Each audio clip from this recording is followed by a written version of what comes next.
ایک دن حضرت سلیمان علیہ السلام سمندر کے کنارے تشریف فرما تھے کہ ان کی نگاہ ایک چیونٹی پر پڑی جو گندم کا دانہ منہ میں لیے سمندر کی طرف رواں دواں تھی۔ حضرت سلیمان علیہ السلام مسلسل اس چیونٹی کو دیکھتے رہے۔ وہ چیونٹی چلتے چلتے سمندر کے کنارے پہنچی۔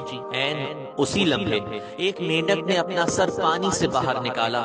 اس نے منہ کھولا، چیونٹی اس کے منہ میں داخل ہو گئی اور مینڈک تیرتا ہوا پانی کے اندر چلا گیا۔ اللہ کے نبی علیہ السلام نے یہ حیران کن منظر دیکھا تو اس پر کافی دیر تک سوچتے رہے۔ کچھ دیر گزری تھی کہ اچانک وہی مینڈک دوبارہ پانی سے باہر آیا۔ اس نے منہ کھولا اور چیونٹی اس کے منہ سے باہر نکل آئی۔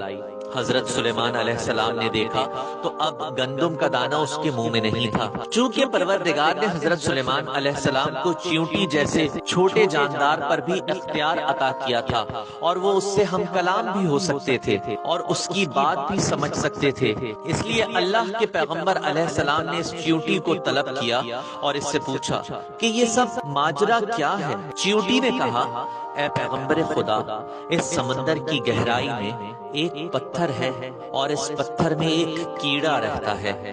اللہ نے اس کیڑے کو اسی مقام پر خلق کیا اور وہ وہاں سے نہیں نکل سکتا اور میں اس کے لیے کھانا لے جاتی ہوں۔ اللہ تعالیٰ نے اس مینڈک کو مامور کیا ہے کہ وہ مجھے پانی کے اندر اٹھا کر اس پتھر کے پاس لے جاتا ہے اور اپنا منہ اس کے سوراخ پر رکھتا ہے۔ جیسے ہی وہ منہ رکھتا ہے، اللہ کی قدرت سے پتھر کا سوراخ کھل جاتا ہے۔ میں اس کے منہ سے نکل کر پتھر کے اندر جاتی ہوں اور گندم کا دانہ اس کیڑے کے پاس رکھ آتی ہوں۔ یہ مینڈک میرے انتظار میں رہتا ہے، میں واپس اس کے منہ میں آتی ہوں اور یہ پانی میں تیرتا ہوا مجھے پانی سے باہر کنارے پر لے آتا ہے۔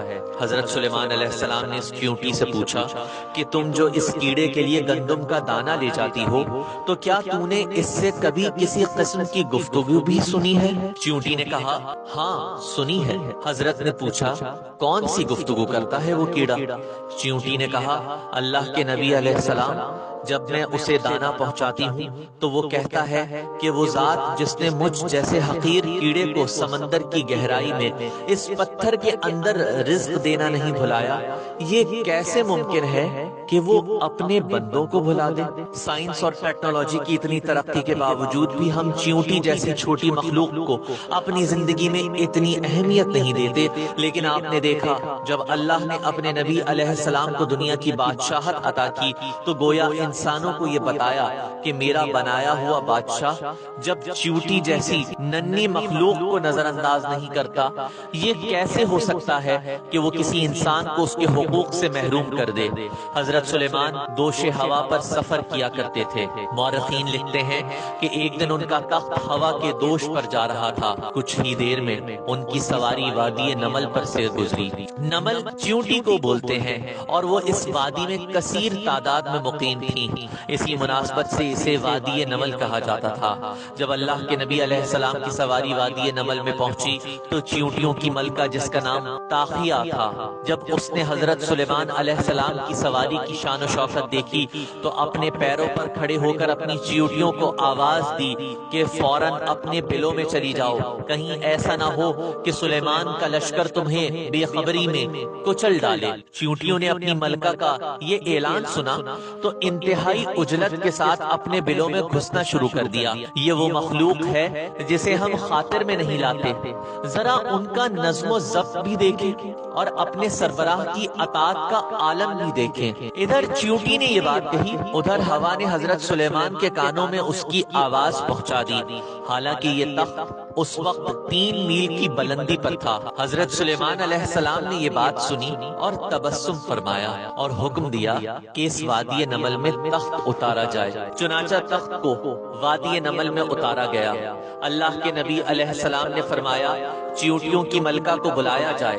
چنانچہ وہ حاضر ہو گئی۔ آپ علیہ السلام نے اسے اپنے دائیں ہاتھ کی ہتھیلی پر رکھ کر پوچھا کہ تو نے میرے تخت کو دیکھ کر اپنی چیونٹیوں سے کیوں کہا کہ اپنے بلوں میں چلی جاؤ، کہیں سلیمان علیہ السلام کا لشکر تمہیں کچل نہ ڈالے؟ کیا تجھے معلوم نہیں کہ میں اللہ کا نبی ہوں اور کسی پر ظلم نہیں کرتا۔ اس چیونٹی کے مقدر پر رشک تو آتا ہے۔ اس وقت روئے زمین پر حضرت سلیمان علیہ السلام کے ہاتھ سے زیادہ مقدس عظیم مقام تو کوئی نہیں تھا، اور یہ اپنے نبی کے دست مبارک پر بیٹھی ان کے چہرے کا دیدار بھی کر رہی تھی اور ان سے گفتگو بھی کر رہی تھی۔ کتنی خوش قسمت چیونٹی ہے۔ چیونٹی نے حضرت سلیمان علیہ السلام کے سوال کا جواب دیا کہ حضرت، پہلی بات تو یہ کہ جو کسی گروہ کا ذمہ دار ہوتا ہے اس گروہ کے ہر نفس کی حفاظت کرنا سربراہ کا فرض ہوتا ہے۔ دوسری بات یہ کہ مجھے آپ علیہ السلام سے تو کوئی خدشہ نہیں تھا، لیکن میں نے سوچا کہ آپ کا لشکر کہیں انجانے میں ہمیں کچل نہ دے۔ تیسری بات یہ کہ میں نے سوچا کہ کہیں ایسا نہ ہو کہ میری چیونٹیاں آپ کی شان و شوکت دیکھیں اور اس بلندی پر پہنچنے کی خواہش میں کہیں اپنی اوقات نہ بھول بیٹھیں۔ اور چوتھی بات میں نے سوچا کہ کہیں میری چیونٹیاں آپ کے لشکر کی شان و شوکت دیکھنے میں اتنی مصروف نہ ہو جائیں کہ رب کائنات کی حمد و ثنا بھول بیٹھیں۔ بس انہی خدشات کی بدولت میں نے چیونٹیوں کو بلوں میں جانے کا حکم دیا۔ حضرت سلیمان علیہ السلام کو چیونٹی کے جوابات بہت پسند آئے۔ اللہ کے نبی علیہ السلام نے عذراہ کرم اس سے ایک سوال کیا کہ بتا، تیرا مرتبہ زیادہ ہے کہ میرا؟ سوال بڑا عجیب تھا، جواب بھی عجیب آیا۔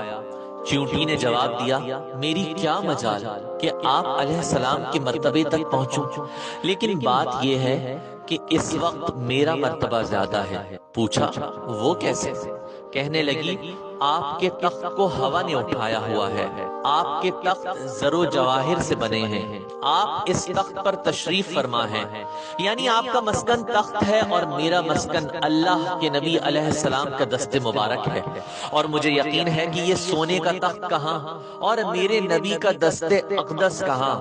گویا چیونٹی نے علم کی بنیاد پر پہلے حقیقت کا اعتراف کیا اور پھر عشق کی بنیاد پر عقیدت کا اظہار کیا۔ بس واقعہ آپ نے سنا۔ آپ سب جانتے ہیں کہ آنکھوں کو خیرہ کر دینے والی ترقی کے باوجود کبھی کسی سائنسدان یا ماہر نفسیات میں یہ طاقت نہیں ہے کہ وہ چیونٹی سے باتیں کر سکے۔